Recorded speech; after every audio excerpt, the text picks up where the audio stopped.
കുനിഷ്ണുമേലുകളൊന്നും ഞാൻ വായിക്കില്ല, കഥകളെ വായിക്കുള്ളൂ എന്ന് ഒരു പരാതിയുണ്ട്. അതുകൊണ്ട് തീരെ ചെറിയ മെയിലുകൾ അത് ഒന്ന് വായിച്ചു കേട്ടാലോ. കമല എഴുതിയിരിക്കുന്നതിന് മേലേക്ക് ആദ്യം കിടക്കാം. മാഡം, എൻ്റെ പേര് കമല, 38 വയസ്സുണ്ട്.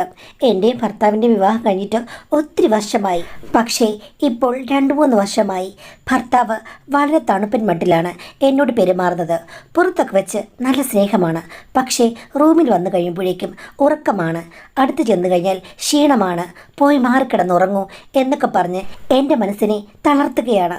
അവസാനം കുറേ നാൾ സഹിച്ചു കഴിഞ്ഞ് ഞാൻ വഴക്കുണ്ടാക്കി. ഇങ്ങനെ പോയാൽ പറ്റില്ല, നിങ്ങൾ എന്തിനാണ് എന്നെ കല്യാണം കഴിച്ചതെന്ന്. അപ്പോൾ പുള്ളിക്കാൻ ഒന്നും മിണ്ടുന്നില്ല. ഞാൻ പിടിച്ചു കുലുക്കി, പക്ഷേ എന്നിട്ടും ഉറക്കം നടിച്ച് കിടക്കുകയാണ്, ഉണരുന്നില്ല. അവസാനം ഞാൻ പറഞ്ഞു എനിക്ക് ആവശ്യമുള്ളത് തേടി ഞാൻ പോകുമെന്ന്. അപ്പോൾ ഹസ്ബൻഡ് എന്നോട് പറയുകയാണ് ആവശ്യമുള്ളത് തേടിപ്പോയാലും 10 ദിവസം കഴിയുമ്പോൾ അവർ തിരിച്ചു കൊണ്ടുവിടുമെന്ന് പറഞ്ഞിട്ട് തിരിഞ്ഞു കിടന്ന് ഉറങ്ങി. മാഡം, എനിക്ക് ഒന്നും മനസ്സിലാകുന്നില്ല. എൻ്റെ ജീവിതം എങ്ങനെയാണ് ഇങ്ങനെയായതെന്ന്. ഭർത്താവിനെ ഒന്ന് ശരിയാക്കിയെടുക്കാൻ എന്താ വഴി എന്നാണ് ചോദ്യം. അത് കൊള്ളാം. നിങ്ങളുടെ ഭർത്താവ് പറഞ്ഞതിൽ നിങ്ങൾക്കൊന്നും മനസ്സിലായില്ലേ? അതായത് നിങ്ങളെ ആരെങ്കിലും തട്ടിക്കൊണ്ട് പോയി കഴിഞ്ഞ് കഴിഞ്ഞാൽ 10 ദിവസം കൊണ്ട് തിരിച്ചുവിടും എന്നാണ് പറഞ്ഞത്. ഇത് തമാശയായിട്ട് എടുക്കാം, കാര്യമായിട്ടും എടുക്കാം. എന്ന് വെച്ച് കഴിഞ്ഞാൽ പുതുമകൾ ഒന്നുമില്ലാത്ത ഒരു സ്ത്രീയാണ് നിങ്ങൾ എന്നാണ് എനിക്ക് തോന്നുന്നത്. ഭർത്താവ് പറഞ്ഞത് അതായത് എന്നും നമ്മൾ തൈരും മുളകും മാങ്ങാ ചമ്മന്തി ഒക്കെ വെച്ച് കഴിച്ചു കഴിഞ്ഞാൽ എങ്ങനെ ഇരിക്കും? ഇടയ്ക്കിടയ്ക്ക് ബിരിയാണി വേണം, ഇടയ്ക്കിടയ്ക്ക് നമുക്ക് മറ്റു പല പല ആവശ്യങ്ങളുമുണ്ട്. ഇടയ്ക്കൊന്ന് പായസം കുടിക്കണം, ഇടയ്ക്ക് നമ്മൾ കരവണ പായസമായാൽ അത്രയും നല്ലത് എന്ന് രാവിലെ പുട്ടുണ്ടാക്കി പുട്ടുകുറ്റി വെച്ച് തള്ളി അങ്ങോട്ട് പാത്രത്തിൽ വെച്ച് കഴിഞ്ഞാൽ ശരിയാകുമോ? ഇല്ല. അടുത്ത ദിവസം അപ്പം ചുടണം, അത് കഴിഞ്ഞിട്ട് പൊറോട്ട അടിക്കണം. ഇതേപോലെ വെറൈറ്റി ആയിട്ടുള്ള പല കാര്യങ്ങളും ജീവിതത്തിൽ വേണം. എന്ന് വെച്ച് കഴിഞ്ഞാൽ ഭർത്താവ് ഇങ്ങോട്ട് വരുമ്പോഴേക്കും തളികയും എടുത്ത് അവിടെ അങ്ങ് നിശ്ചലമായി ഇരുന്നാൽ പോരാ. നിങ്ങൾ അങ്ങോട്ട് പോയി ഹസ്ബൻഡിനോട് ഇനി പറയണം, ചേട്ടാ എൻ്റെ കയ്യിൽ നിന്ന് എന്തെങ്കിലും കുറവുകൾ സംഭവിച്ചിട്ടുണ്ടെങ്കിൽ എന്താണെന്ന് നിങ്ങൾ പറയണം. നിങ്ങൾ എന്താണ് ആഗ്രഹിക്കുന്നതെന്ന് എന്നോട് പറയൂ. ഞാൻ ഇത്രയും നാൾ പെരുമാറിയതിൽ എന്തെങ്കിലും പ്രശ്നമുണ്ടോ? നിങ്ങൾ എന്തെങ്കിലും ആഗ്രഹിക്കുന്നുണ്ടോ? ഞാൻ എല്ലാ കാര്യത്തിനും റെഡിയാണ്. എനിക്ക് ഇപ്പോൾ ഒന്നിനോടും ഒരു വിരോധവുമില്ല. പണ്ട് നിങ്ങൾ പറഞ്ഞപ്പോൾ എന്തെങ്കിലും വിരോധം ഞാൻ പ്രകടിപ്പിച്ചിട്ടുണ്ടെങ്കിൽ എന്നോട് ക്ഷമിക്കുക. ഞാൻ ഇനി നന്നായി നല്ല രീതിയിൽ നൃത്തം മാറ്റിച്ചവിട്ടാൻ ചുവടുകൾ പുതിയതായി വെക്കാൻ തയ്യാറാണ് ചേട്ടാ എന്ന് പറയണം. അപ്പോൾ അയാൾ ചിലപ്പോൾ പറയും എനിക്ക് ഇതാണിഷ്ടം, മുടിയാട്ടമാണിഷ്ടം, അല്ലെങ്കിൽ നീ സവാരി ചെയ്ത് തുള്ളിക്കുതിക്കണം, അല്ലെങ്കിൽ നീ ദീർഘനേരം വേറെന്തെങ്കിലും പാരായണം ചെയ്യണം എന്നൊക്കെ ഭർത്താവ് പറഞ്ഞു കഴിഞ്ഞാൽ അതിനൊക്കെ സമ്മതമാണെന്ന് പറയുക. എന്ന് വെച്ച് കഴിഞ്ഞാൽ പുരുഷന്മാർ എല്ലാവരും സ്ത്രീകൾക്ക് വേണ്ടി എല്ലാം എപ്പോഴും പ്രദാനം ചെയ്യുന്ന ആളുകളല്ല. കാര്യം ഒരു സൈഡിലേക്ക് മാത്രം കിട്ടിക്കൊണ്ടിരുന്നാൽ എന്നാണെങ്കിലും അത് ബോറടിക്കും. അതുകൊണ്ട് ഈ പറഞ്ഞതുപോലെ സജീവമായ കാര്യങ്ങൾ അതിലേക്ക് കൊണ്ടുവരിക. ഇന്നത്തെ ആയിരിക്കില്ല നാളത്തേത്, നാളത്തേതായിരിക്കരുത് മറ്റന്നാളത്തേത്. ഓരോ ആഴ്ചയും വെറൈറ്റി ആയിരിക്കണം. അതേപോലെ ഒരേ ബെഡ് ഒരേ പായ എന്തിന്? അതിൻ്റെ കാര്യമില്ല. പല പല സ്ഥലങ്ങളിൽ വെച്ചാകാം. ഒരു കാര്യം ചെയ്യേ, രാവിലെ നിങ്ങൾ നീരാടാൻ പോകുമ്പോൾ ഒന്നിച്ച് അദ്ദേഹത്തെ നിർബന്ധിച്ച് അങ്ങ് കൊണ്ടുപോവുക. അങ്ങനെ പുതുമയുള്ള ഒരു ഹണിമൂൺ നിങ്ങളുടെ ജീവിതത്തിൽ ഉണ്ടാക്കിയെടുക്കുക. എങ്കിൽ മാത്രമേ മാറുകയുള്ളൂ. അതുമാത്രമല്ല എപ്പോഴും നിങ്ങൾ തുറന്ന് പറയണം എന്താണ് നിങ്ങളുടെ യഥാർത്ഥ ഇഷ്ടം. ആ ഇഷ്ടം എന്നോട് പറയാം. നിങ്ങൾക്കിപ്പോൾ ഭർത്താവിനോട് നല്ല ഇഷ്ടമുണ്ട്, ഭർത്താവ് നിങ്ങളോട് നിങ്ങളുടെ ഇഷ്ടപ്പെട്ട രീതിയിലാണ് പെരുമാറുന്നതും, അതിൽ പ്രശ്നമില്ല. പക്ഷേ ഭർത്താവിന് കിട്ടേണ്ട എന്തോ കാര്യങ്ങളിൽ മിസ്സിംഗ് ഉണ്ട്. അതെന്താണെന്ന് ചോദിക്കുക. അവിടെ നിങ്ങൾ അയ്യോ എനിക്ക് പറ്റില്ല, ഇത് ശരിയാകില്ല എന്ന് വിചാരിക്കരുത്. ഇഷ്ടമുള്ള ഭർത്താവിനെ എപ്പോഴും പൂജിക്കാൻ നിങ്ങൾ തയ്യാറായിരിക്കണം. നിങ്ങൾ കുലസ്ത്രീയാകുക. കുലവാഴത്തോട്ടത്തിൽ നിങ്ങൾ വെറുതെ അങ്ങോട്ടും ഇങ്ങോട്ടും നടന്നാൽ പോരാ. കുലവാഴകൾ മൂത്തോ പഴുത്തോ കായ്ച്ചോ നിങ്ങൾ നോക്കട്ടെ. തീർച്ചയായിട്ടും ചെയ്യണം. അത് ചെയ്തു കഴിഞ്ഞാൽ നിങ്ങളുടെ ജീവിതത്തിലെ എല്ലാ കാര്യങ്ങളും ശരിയാകും. പിന്നെ തുറന്നു പറച്ചിൽ, അതാണ് മുഖ്യം. തുറന്ന് പറയാതിരിക്കരുത്. തുറന്ന് പറഞ്ഞാൽ ഹസ്ബൻഡ് ഓടി വരും. പിന്നെ ഭർത്താവ് ചിലപ്പോൾ ഇങ്ങനെ ആദ്യം പെരുമാറിയേക്കും, മലമ്പാമ്പാണ് ഞാൻ അനങ്ങില്ല എന്ന്.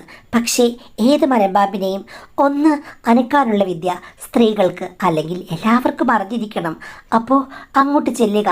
നിഷേധം നടിച്ചു കിടക്കുന്ന ഭർത്താവിൻ്റെ അടുത്തേക്ക് ചെല്ലുക. എന്നിട്ട് എന്ത് ചെയ്യണം കേന്ദ്ര ബിന്ദുവിൽ തന്നെ വേണം പ്രയോഗം. എങ്കിൽ മാത്രമേ മോളെ കാര്യങ്ങൾ നടക്കുകയുള്ളൂ. അല്ലാതെ എനിക്ക് മേലയച്ചു കഴിഞ്ഞാൽ ഞാൻ എന്ത് ചെയ്യാൻ പറ്റും? എൻ്റെ ഭർത്താവായിരുന്നെങ്കിൽ ഇത്തിരി എന്തെങ്കിലും ഡൗൺ ആയിക്കഴിഞ്ഞാൽ ശിവമല്ലിപ്പൂവേ ഇന്നെൻ്റെ കോപം എന്ന് പറഞ്ഞ് ഞാനങ്ങ് ചെല്ലും. എന്തെങ്കിലുമൊക്കെ മനസ്സിലായി കാണുമെന്ന് വിചാരിക്കുന്ന എൻ്റെ കൊച്ചു മുതലാളി. ഇനിയിപ്പോൾ അടുത്ത കത്തിലേക്ക് കടക്കാം. വിശ്വം എഴുതിയിരിക്കുന്ന ഒരു മെയിലാണ്. മാഡം, എനിക്ക് 27 വയസ്സ്. എൻ്റെ കല്യാണം കഴിഞ്ഞിട്ട് 1 വർഷമായി. ഭാര്യ സുന്ദരിയാണ്, നല്ല വിദ്യാഭ്യാസമുണ്ട്, എല്ലാ കാര്യത്തെക്കുറിച്ചും നല്ല ബോധ്യമുണ്ട്. പക്ഷേ വൈകുന്നേരമാകുമ്പോൾ സ്വഭാവം മാറും. ചെറിയ ചെറിയ കാര്യങ്ങൾക്ക് മാത്രമേ അവളുടെ സമ്മതമുള്ളൂ. പള്ളിയറ കഥകും അരമന കഥകും എപ്പോഴും അടഞ്ഞു കിടക്കുകയാണ്. ഞാൻ പലതവണ ശ്രമിച്ചു, പക്ഷേ ഒരു ഗുണവുമില്ല. ഇതിനിടയ്ക്ക് 2-3 മാസത്തിന് മുമ്പ് അമ്മായിമ്മ എന്നെ കുറ്റപ്പെടുത്തി സംസാരിച്ചു. ഞാൻ ആദ്യമേ പറഞ്ഞതാണ് പെട്ടെന്ന് തന്നെ കുട്ടികൾ ഉണ്ടാകണമെന്ന്. എൻ്റെ ഭാര്യ അതൊക്കെ ദൈവം വിചാരിക്കുമ്പോൾ നടന്നോളൂ അമ്മേ എന്ന് പറഞ്ഞ് ഒഴിഞ്ഞു. പക്ഷേ എനിക്കതിന് മറുപടി പറയാൻ പറ്റില്ല. പിന്നെ ഞാനുള്ളപ്പോൾ നീ മോനെ ഇങ്ങനെ ഇരുന്നാൽ പോരാ, ഇതൊക്കെ ശ്രദ്ധിക്കണം, പെട്ടെന്ന് തന്നെ വേണം, ഞങ്ങളുടെ കുടുംബത്തിൽ പെട്ടെന്ന് കുട്ടികൾ ഉണ്ടാകുന്നതാണ് ഞങ്ങളുടെ ഐശ്വര്യം എന്നൊക്കെ പറഞ്ഞു. ആ സമയത്ത് ഞാൻ പൊട്ടിത്തെറിച്ചു. അമ്മേ, കോട്ടവാതിൽ അടച്ചു വെച്ച് കഴിഞ്ഞ് കഴിഞ്ഞാൽ അത് തള്ളി തുറക്കാൻ ആരെക്കൊണ്ട് പറ്റും? അത് കേട്ട് കഴിഞ്ഞപ്പോഴേക്കും അമ്മായിമ്മ എന്നെ ഒരു സിനിമാടിയെ പോലെ ആട്ടി. നീ ഒരാണാണോടാ? ഇങ്ങനെയാണോ നീ പറയേണ്ടത്? നീ അവളെ മൈൻഡ് ചെയ്യേണ്ട കാര്യമില്ല. അവൾ ഞഞ്ഞാ പിഞ്ഞാ പറയും. പണ്ടേ അവൾക്ക് ആണുങ്ങളെന്ന് പറഞ്ഞു കഴിഞ്ഞാൽ ഇത്തിരി പേടിയാണ്. പണ്ടൊരു ദിവസം അവൾ സ്കൂളിൽ പോയിട്ട് വന്നു കഴിഞ്ഞപ്പോഴേക്കും ഒരാൾ അവളുടെ അടുത്തേക്ക് ചാടി വീണു. അവളെ കയ്യിൽ കയറി പിടിച്ച് വലിച്ചു. അതോടുകൂടി അവൾ പേടിച്ചു, അലറി വിളിച്ചു. അടുത്തുള്ളൊരു ചേച്ചി വന്നാണ് രക്ഷിച്ചത്. അത് കഴിഞ്ഞതിൽ പിന്നെ അവൾ എന്നോട് കാര്യങ്ങളൊക്കെ ചോദിക്കുമ്പോഴേക്കും മോളെ, എടി നീ സൂക്ഷിക്കണം, ആണുങ്ങളെ എപ്പോഴും സൂക്ഷിച്ച് പെണ്ണുങ്ങൾ നടക്കാവൂ, അപരിചിതനായ ആണുങ്ങളോട് നീ അടുത്ത് ഇടപഴകരുത് എന്നൊക്കെ പറഞ്ഞ് ഞാൻ പഠിപ്പിച്ചു. പക്ഷേ ഇപ്പോൾ വന്നപ്പോൾ അത് പാരയായെന്ന് എനിക്ക് തോന്നുന്നത്. എൻ്റെ തന്നെ കുറ്റമാണെന്നാണ് എനിക്ക് ആദ്യം പറയാനുള്ളത്. പക്ഷേ കയ്യിൽ കിട്ടിയ പൊന്ന് നീ കാക്കപ്പൊന്നാക്കി കളയരുത്. അതുകൊണ്ട് അവളുടെ സമ്മതം നിനക്ക് ആവശ്യമില്ല. നീ കാലാൾ പടയാളികളെയും കൊമ്പനാന കൂട്ടത്തെയും കൊണ്ടുപോയി അറവാതിൽ ചവിട്ടി തുറക്കാൻ പറഞ്ഞു. അങ്ങനെ ഞാനൊരു പോരിൽ ഏർപ്പെട്ടു. കാര്യം ഏകദേശമൊക്കെ ഒരു വശത്തായി. പക്ഷേ അത് കഴിഞ്ഞതിൽ പിന്നെ ഭാര്യ എന്നോട് മിണ്ടാറില്ല. പക്ഷേ യുദ്ധം പതിവായി നടക്കുന്നുണ്ട്. സഹകരണമില്ലാത്ത യുദ്ധമായതുകൊണ്ട് അതെവിടെ പോയി തീരുമെന്നറിയില്ല. ഞങ്ങൾക്കിടയിൽ റൊമാൻസ് ഇല്ല. ഞാൻ ഈ കാര്യം അമ്മായിമ്മയോട് തുറന്നു പറഞ്ഞപ്പോൾ അമ്മായിമ്മ പറഞ്ഞു, റൊമാൻസൊക്കെ ഒരു കുട്ടി ഉണ്ടായി കഴിയുമ്പോൾ തനിയെ വന്നോളും. തൽക്കാലം നീ ഒരു കാര്യം ചെയ്യേ, കാര്യങ്ങൾ ഒരു കരയ്ക്കെത്തിക്കാൻ ശ്രമിക്കുക. റൊമാൻസിന് എന്തെങ്കിലും കുഴപ്പമുണ്ടെങ്കിൽ അതൊക്കെ തീർക്കാൻ ഞാനിവിടെ ഉണ്ട് എന്ന് പറഞ്ഞു. എനിക്കത് കേട്ട് വളരെ ഞെട്ടലാണ് ഉണ്ടായത്. ഞാൻ ഒഴിഞ്ഞു മാറിയപ്പോൾ അമ്മായിമ്മ എന്നോട് പറയുകയാണ്, നിന്റെ ഭാര്യ എപ്പോൾ ശരിയാകുമെന്ന് എനിക്കറിയില്ല. പിന്നെ ദാമ്പത്യ ജീവിതം ഒന്ന് ഉപേക്ഷിച്ച് അവളെങ്ങും പോകുകയില്ല. അവളെ ഒന്ന് മെരിക്കാൻ വേണ്ടിയാണ് നിന്നോട് പറഞ്ഞത്. ബാക്കിയുള്ള കാര്യങ്ങളൊക്കെ അമ്മായിമ്മയുടെ പക്കലാണെന്ന് നീ വിചാരിച്ചാൽ മതി എന്ന് പറഞ്ഞ് എന്നോട് അടുത്ത് പെരുമാറുകയാണ്. പിന്നെയും ഞാൻ അത് റെഫ്യൂസ് ചെയ്ത് കഴിഞ്ഞപ്പോഴേക്കും ഇപ്പോൾ പറയുകയാണ്, എൻ്റെ ഭാര്യയുടെ സ്വഭാവം ഒരിക്കലും മാറില്ലെന്നും അവളുടെ സഹകരണ മനോഭാവം ഒരിക്കലും മെച്ചപ്പെടില്ലെന്നും ഇങ്ങനെ തന്നെയായിരിക്കും അവളെന്നും. നേരത്തെ മനഃശാസ്ത്ര ചികിത്സകൾക്ക് അവളെ കൊണ്ടുപോയതാണ്, അവൾ മെച്ചപ്പെടില്ല. പിന്നെ കല്യാണം കഴിച്ചു കഴിഞ്ഞ് കഴിഞ്ഞാൽ അത് ഏത് മരുമകനാണെങ്കിലും എനിക്കും കൂടി മാനേജ് ചെയ്യാൻ പറ്റും. ആ ഒരു കോൺഫിഡൻസിലാണ് എൻ്റെ മകളുടെ കല്യാണം നടത്തിയത്. നിൻ്റെ ആവശ്യങ്ങൾക്ക് ഞാനിപ്പോഴും കൂടെ കാണും. നീ അത് സ്വീകരിക്കാൻ തയ്യാറല്ലെങ്കിൽ നീ ഈ ഒരു ബന്ധം ഉപേക്ഷിച്ചിട്ട് പൊയ്ക്കോളൂ എന്നാണ് പറഞ്ഞത്. മാഡം, എനിക്ക് ഭാര്യ ഇഷ്ടമാണ്, പക്ഷേ അമ്മായിമ്മയുടെ സ്വഭാവം ഇഷ്ടപ്പെടുന്നില്ല. അവരെ എനിക്ക് ഒട്ടും പ്രിയമില്ല. ഞാൻ എന്താണ് ചെയ്യേണ്ടതെന്നാണ് ചോദിച്ചിരിക്കുന്നത്. അപ്പോൾ ഒരു കാര്യം ചെയ്യുക, ഈ ഭാര്യ എന്ന് പറഞ്ഞ ആളോട് പറഞ്ഞ് മനസ്സിലാക്കി നിങ്ങൾ രണ്ടുപേരും കൂടെ തനിച്ച് അവരുടെ പഴയ ഹിസ്റ്ററി എന്താണെന്ന് അറിയില്ലെങ്കിലും ഒരു ക്ലിനിക്കൽ സൈക്കോളജിസ്റ്റിൻ്റെ അടുത്ത് പോവുക.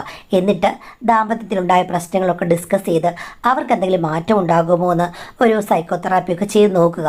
അപ്പോൾ അവരുടെ സ്റ്റേജ് പണ്ടത്തെ പോലെ ഒട്ടും താല്പര്യമില്ലാത്തൊരു കാര്യമാണെങ്കിൽ നിങ്ങൾ ആ ബന്ധം തുടർന്നിട്ട് കാര്യമില്ല. അമ്മായിമ്മ പറഞ്ഞതുപോലെ പലയിടത്തും ചികിത്സിച്ചിട്ട് മാറ്റമില്ലാത്ത ഒരാളാണെങ്കിൽ നിങ്ങളും ബന്ധം തുടർന്നിട്ട് കാര്യമില്ല. ഒരു പക്ഷേ അമ്മായിമ്മ വിചാരിച്ച് കാണുമായിരിക്കും, മോൾക്ക് ഇങ്ങനെയൊക്കെ പ്രശ്നങ്ങൾ ഉണ്ടെങ്കിലും വരുന്ന മരുമകനെ ഞാൻ മാനേജ് ചെയ്തോളും എന്നൊരു ഓവർ കോൺഫിഡൻസോ അവരുടെ സൗന്ദര്യത്തിലോ കഴിവിലോ എന്തെങ്കിലുമൊക്കെ അവർക്ക് കാണുമായിരിക്കാം. അതായിരിക്കാം അവർ ഒന്നും അറിയിക്കാതെ ഒരു കല്യാണം നടത്തിയത്. എന്തായാലും ഭാര്യയെ നിങ്ങളോട് സംസാരിച്ചിട്ട് നിങ്ങളുടെ ദാമ്പത്യ ബന്ധം വർക്കൗട്ട് ആകുമോ എന്ന് ഡോക്ടറെ അടുത്ത് പോയി ചോദിച്ചിട്ട് മാത്രം നിങ്ങൾ മുന്നോട്ട് പോകുക. അത് പരാജയമാണെന്നുണ്ടെങ്കിൽ നല്ല വാക്ക് ചൊല്ലി പിരിയുക. ഇനി അതല്ല നിങ്ങൾക്ക് ഭാര്യ അഡ്ജസ്റ്റ് ചെയ്യാൻ പറ്റും, അമ്മായിയമ്മ അവിടെ ഉണ്ട്, അങ്ങനെ വേണമെങ്കിൽ പോകാം. ഇനി അതല്ല അമ്മായിയമ്മ അവരെ ഇഷ്ടമല്ലെങ്കിൽ അവരവരുടെ പാട്ടിന് പോയിക്കോട്ടെ, ഭാര്യയുടെ സ്വഭാവം ഏത് തരത്തിലാണെങ്കിൽ അഡ്ജസ്റ്റ് ചെയ്യാം എന്നുണ്ടെങ്കിൽ ദാമ്പത്യം മുന്നോട്ട് കൊണ്ടുപോകാം. അതല്ല ഒട്ടും പറ്റില്ല, അമ്മായിയമ്മയും പറ്റില്ല, ഭാര്യയുടെ സ്വഭാവം മാറുന്നില്ലെന്നുണ്ടെങ്കിൽ നിങ്ങൾ നിങ്ങളുടെ കാര്യം നോക്കുക, അവരെ വെറുതെ വിടുക, അവരാരെങ്കിലും കണ്ടുപിടിക്കട്ടെ. അടുത്ത കത്ത് ബിന്ദു എഴുതിയിരിക്കുന്നതാണ്. മാഡം, എൻ്റെ പേര് ബിന്ദു, യഥാർത്ഥ പേരല്ല. എനിക്ക് 22 വയസ്സായ ഒരു മകനുണ്ട്. മകൻ ഇപ്പോൾ എനിക്കൊരു പ്രശ്നമായി മാറിയിരിക്കുകയാണ്. എൻ്റെ മകൻ മാത്രമേ വീട്ടിലുള്ളൂ. അതിനിളയ ഒരു മകളുണ്ട്. അവൾ പക്ഷേ ഒരു പരീക്ഷ എഴുതി ജയിച്ച് ഒരു സ്ഥാപനത്തിൽ പഠിക്കുകയാണ്. വല്ലപ്പോഴും മാത്രമേ വരികയുള്ളൂ. ഞാനും മകനും കൂടിയാണ് താമസിക്കുന്നത്. മകൻ കോളേജിൽ പോകാൻ തുടങ്ങിയപ്പോഴേക്കും പലപ്പോഴും വൈകുന്നേരമാകുമ്പോഴേക്കും ഫ്രണ്ട്സിനെ വീട്ടിൽ കൊണ്ടുവരും, ഇവിടെ താമസിക്കുകയും ചെയ്യും. എനിക്ക് പ്രത്യേകിച്ച് ശല്യമൊന്നുമില്ല. അവർ പുറത്തുനിന്ന് ഫുഡ് കഴിച്ചിട്ടാണ് വരുന്നത്. വല്ല വെള്ളമോ മറ്റോ എടുത്ത് കൊടുത്താൽ മതി. എന്നോട് അധികം സംസാരിക്കാനും വരില്ല.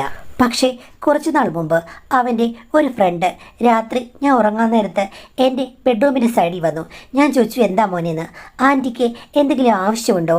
ആവശ്യമുണ്ടെങ്കിൽ പറയണമെന്ന് പറഞ്ഞു. ഞാൻ ചോദിച്ചു, നീ എന്താ ഉദ്ദേശിക്കുന്നതെന്ന്. അല്ല, ആൻറ്റിയുടെ ഭർത്താവ് ഗൾഫിലല്ലേ. അത് കേട്ട് എനിക്ക് വല്ലാത്ത ദേഷ്യം വന്നു. ഞാൻ ഒത്തിരി വഴക്ക് പറയുകയും നിന്നോട് ഇങ്ങനൊരു സാന്ദ്രം കാണിക്കാൻ ആരാ പറഞ്ഞെന്ന് ചോദിച്ചു കഴിഞ്ഞപ്പോഴേക്കും അവൻ പറഞ്ഞു, എൻ്റെ മകനാണ് പറഞ്ഞത്, പ്രശ്നമൊന്നുമില്ല, അമ്മയ്ക്ക് ഇത്തരം ആഗ്രഹങ്ങളൊക്കെയുണ്ട്, സഹകരണ മനോഭാവത്തിൻ്റെ അങ്ങേയറ്റം അമ്മ പ്രകടിപ്പിക്കും, ഒരു പ്രശ്നവുമില്ല, നീ ഇവിടെ താമസിക്കുമ്പോഴേക്കും നിനക്ക് പരിശ്രമം തുടരാം എന്ന് പറഞ്ഞ് എൻ്റെ മകൻ തന്നെയാണ് അവനെ പറഞ്ഞു വിട്ടെന്ന് കേട്ട് കഴിഞ്ഞപ്പോഴേക്കും ഞാൻ ഞെട്ടിപ്പോയി. അതിന് കാരണം എന്താണെന്ന് എനിക്ക് മനസ്സിലായില്ല. അതെന്താ അങ്ങനെ എൻ്റെ മകൻ തന്നെ പെരുമാറുന്നത്, അവൻ്റെ കൂട്ടുകാരനെ പറഞ്ഞു വിടുന്നത്? എനിക്ക് ഒരു പിടിയും കിട്ടിയില്ല മാഡം. ദേഷ്യം വന്ന് ഞാൻ അവനോട് കാര്യങ്ങൾ ചോദിച്ചു കഴിഞ്ഞപ്പോഴേക്കും അവൻ എന്നോട് പറഞ്ഞു, ഒരു വട്ടം രാത്രി എൻ്റെ റൂമിൽ വന്നു കഴിഞ്ഞപ്പോഴേക്കും ഞാൻ അകത്തെന്തോ ശബ്ദമുണ്ടാക്കുന്ന പോലെ അവന് തോന്നിയെന്ന്. അവൻ താക്കോൽ പഴുതിലൂടെ നോക്കിക്കഴിഞ്ഞപ്പോഴേക്കും എൻ്റെ ഭർത്താവ് കൊണ്ടുവന്ന ഒരു യന്ത്രം അവിടെ പ്രവർത്തന സജ്ജമായിരുന്നു. മാഡം, അത് ഞാനും ഭർത്താവും തമ്മിലുള്ള ഒരു അണ്ടർസ്റ്റാൻഡിംഗ് ആണ്. ഹസ്ബൻഡ് എന്നോട് പറഞ്ഞിട്ടുണ്ട്, അനാവശ്യമായ ചിന്തകൾ ഒഴിവാക്കാൻ വേണ്ടിയിട്ട് ഉപകരണങ്ങളുടെ സഹായങ്ങൾ എപ്പോഴും നമുക്ക് ഗുണം ചെയ്യുമെന്ന്. ആദ്യമൊക്കെ എനിക്ക് മടിയായിരുന്നെങ്കിലും അദ്ദേഹം ചെന്നൈയിൽ നിന്നും മറ്റും വരുമ്പോൾ വാങ്ങിച്ചുകൊണ്ട് വരും. അങ്ങനെയാണ് ഞാൻ ഇതൊക്കെ ഒന്ന് പരീക്ഷിച്ചു തുടങ്ങിയത്. പിന്നീട് അദ്ദേഹം വിളിക്കുന്ന സമയത്ത് മാത്രമേ എനിക്ക് അതിന് ഉപകാരമുള്ളൂ.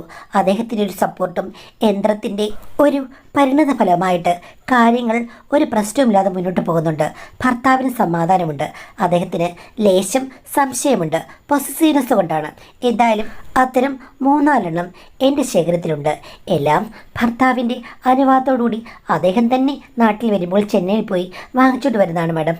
അത് എന്ത് തെറ്റാണ് ചെയ്തതെന്ന് എനിക്ക് മനസ്സിലാകുന്നില്ല. പക്ഷേ അവൻ വിചാരിച്ചത് അമ്മയ്ക്ക് അടക്കാൻ വയ്യാത്തത് കൊണ്ടാണ് ഇത്തരം പ്രവർത്തനങ്ങളിലേക്ക് കടക്കുന്നത്. എങ്കിൽ പിന്നെ ഇപ്പോഴുള്ള ജനറേഷൻ ആൻറ്റിമാർക്കാണല്ലോ പ്രാധാന്യം കൊടുക്കുന്നത്. അങ്ങനെ സ്വന്തം കൂട്ടുകാർ ഇവിടെ വന്ന് താമസിക്കുമ്പോഴേക്കും എൻ്റെ പ്രശ്നങ്ങൾ തീരും, കൂട്ടുകാരുടെ ഇഷ്ടങ്ങളും അവിടെ നടക്കും. അതൊന്നും അവർ പ്രശ്നമില്ല. കാര്യം അവൻ അമ്മയെ കാണുന്നത് ഒരു പ്രത്യേകതര രീതിയിലാണ്. കാര്യം ഈ ജനറേഷനിൽപ്പെട്ട തലതെറിച്ച പെണ്ണുങ്ങളെ പോലെയാണ് അവൻ എൻ്റെ പ്രവർത്തനങ്ങളെ നോക്കിക്കണ്ടത്. അതുകൊണ്ട് തന്നെ ഞാൻ എല്ലാത്തിനും വേണ്ടി ഇങ്ങനെ റെഡിയായിരിക്കുകയാണ് എന്നുള്ള രീതിയിൽ ഇപ്പോഴത്തെ ചിന്താഗതി വെച്ചിട്ടാണ് അവൻ കൂട്ടുകാരെ പറഞ്ഞയച്ചത്. ഇതൊക്കെ കേട്ട് കഴിഞ്ഞപ്പോഴേക്കും ഞാൻ ഞെട്ടിപ്പോയി. വഴക്ക് പറഞ്ഞതിൽ പിന്നെ അവന് ഞാനും തമ്മിലുള്ള മിണ്ടാട്ടവും സഹകരണവും വളരെ കുറവാണ്. ഒരു വീട്ടിൽ ഞങ്ങൾ 2 പേർ അപരിചിതരെ പോലെയാണ് താമസിക്കുന്നത്. ഇതൊക്കെ ഒന്ന് പറഞ്ഞ് ശരിയാക്കിയെടുക്കണമെന്ന് എനിക്കുണ്ട്. എൻ്റെ ഭർത്താവ് കാര്യങ്ങൾ ഒന്നും അറിഞ്ഞിട്ടില്ല. ഇത് ഒരു കമ്മ്യൂണിക്കേഷൻ ഗ്യാപ്പാണെന്ന് എനിക്ക് തോന്നുന്നു. ആദ്യം നിങ്ങൾ അവനോട് പറയുക, ഇത് ഞാനും അച്ഛനും തമ്മിലെടുത്തൊരു തീരുമാനമാണ്. അദ്ദേഹം ഇല്ലാത്ത സമയത്ത് അദ്ദേഹം തന്നെയാണ് ഇങ്ങനൊരു സംവിധാനം എനിക്ക് സെറ്റപ്പ് ചെയ്ത് തന്നത്. അത് അദ്ദേഹം സംസാരിക്കുമ്പോൾ അങ്ങനെ ഒരു കാര്യം കൂടി അതിലേക്ക് ആഡ് ചെയ്യാൻ എന്നോട് പറഞ്ഞിട്ടുണ്ട്.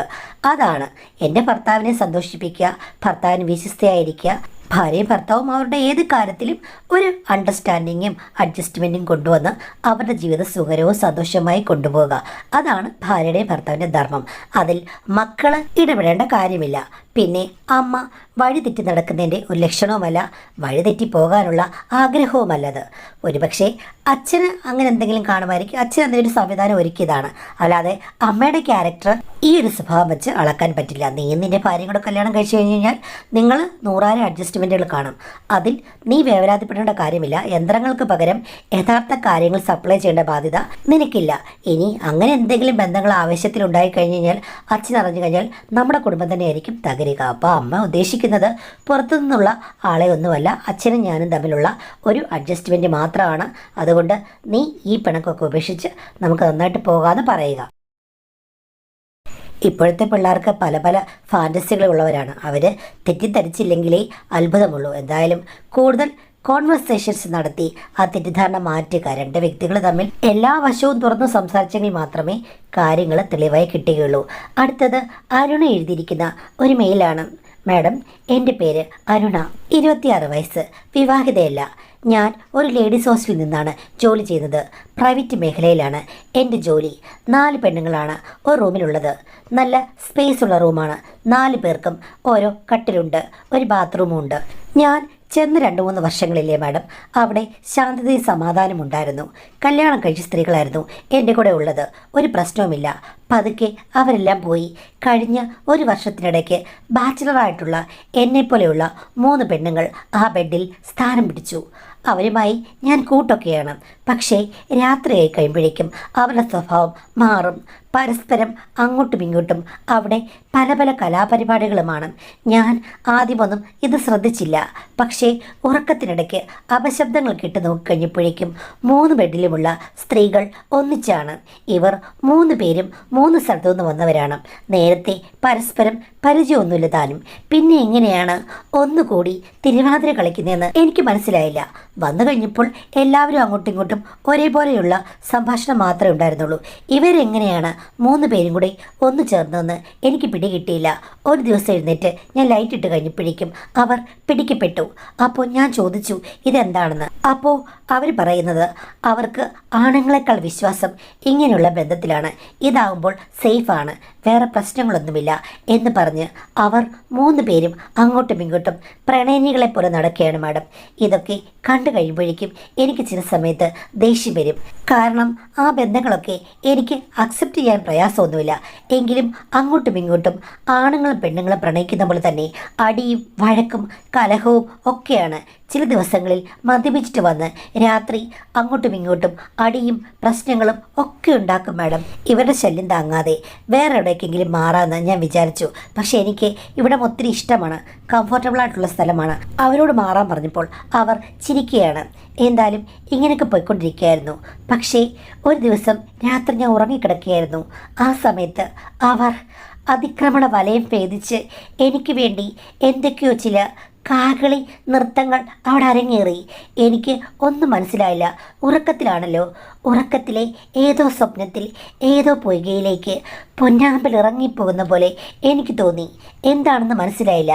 പക്ഷേ ഇത്തിരി കഴിഞ്ഞപ്പോൾ യഥാർത്ഥം മനസ്സിലായി കഴിഞ്ഞപ്പോഴേക്കും എനിക്ക് ഒച്ച ഉണ്ടാക്കേണ്ടി വന്നു.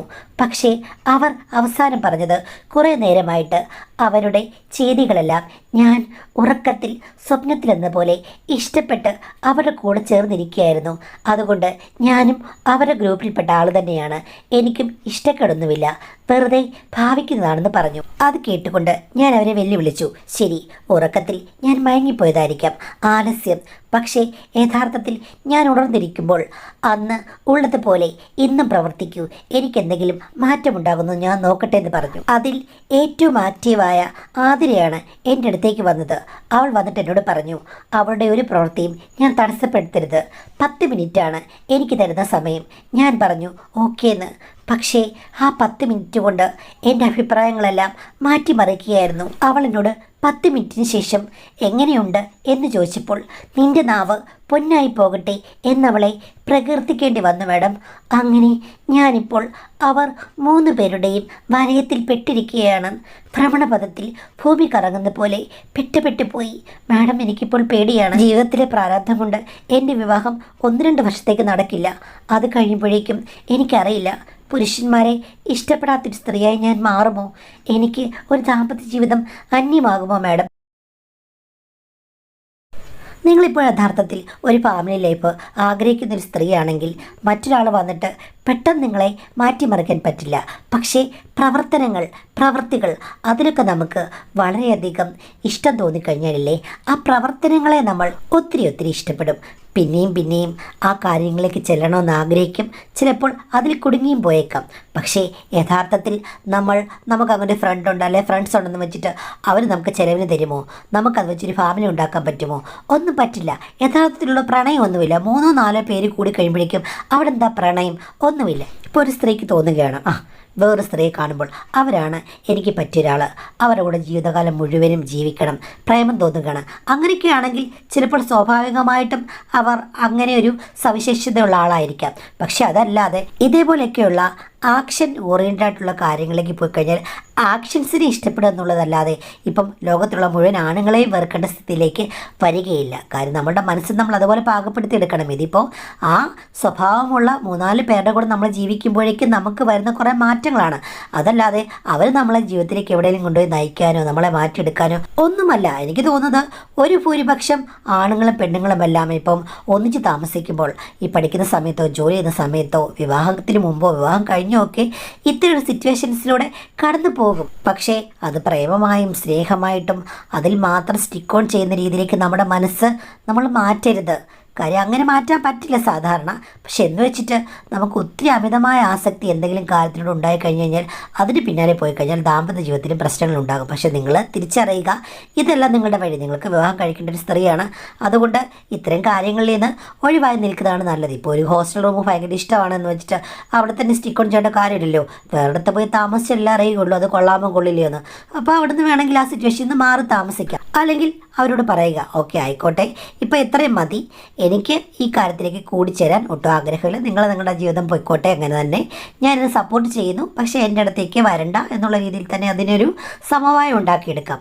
അപ്പോൾ അങ്ങനെ എന്തെങ്കിലും കാര്യങ്ങൾ നമ്മൾ കണ്ടുപിടിച്ച് അതിൽ നിന്ന് മാറാനോ അല്ലെങ്കിൽ നമ്മളുടെ ഫോക്കസ് എന്താണോ അതിലേക്ക് കൊണ്ടുപോകാനോ നമ്മുടെ മനസ്സിനെ കൊണ്ടുപോകാനോ നമ്മൾ ശ്രമിക്കുക. അല്ലാതെ ഇപ്പോൾ ഇത് എന്തോ വലിയ പ്രശ്നമാണ്, വീണുപോയി കഴിഞ്ഞാൽ കരകയറാൻ പറ്റില്ലെന്ന് നിങ്ങൾ തന്നെ വിചാരിച്ചു കഴിഞ്ഞാൽ നിങ്ങളതിൽ പെട്ടുപോകും. അങ്ങനെ വിചാരിക്കരുത്. ഒരു ഫൺ എലമെൻ്റായിട്ട് മാത്രം ഇത്തരം കാര്യങ്ങളെ വിശ്വസിച്ചാൽ മാത്രമേ നമുക്ക് മുന്നോട്ട് പോകാൻ പറ്റുള്ളൂ. അല്ലാതെ ഇപ്പം വിവാഹത്തിന് മുമ്പ് എന്തെങ്കിലും കാര്യങ്ങളൊക്കെ കാണിച്ചു കഴിഞ്ഞാൽ അതെല്ലാം പ്രശ്നങ്ങളായിട്ട് മനസ്സിൽ കിടന്നു കഴിഞ്ഞാൽ വിവാഹ ജീവിതം അങ്ങനെ ശരിയാകും. അപ്പോൾ അത് നമ്മളുടെ മാനേജ്മെൻറ്റിലാണ് ഈ കാര്യങ്ങളൊക്കെ എടുക്കുന്നത്. നമ്മളതിനെ അന്നേരത്തെ ഒരു സ്പിരിറ്റായിട്ട് നോക്കി കണ്ട് മുന്നോട്ട് പോയി കഴിഞ്ഞാൽ പ്രശ്നമില്ല. മനസ്സിൽ പ്രശ്നങ്ങളായി വിചാരിച്ചു കഴിഞ്ഞാൽ അത് വേണമെങ്കിൽ എക്കാലത്തും പ്രശ്നങ്ങളായിരിക്കും.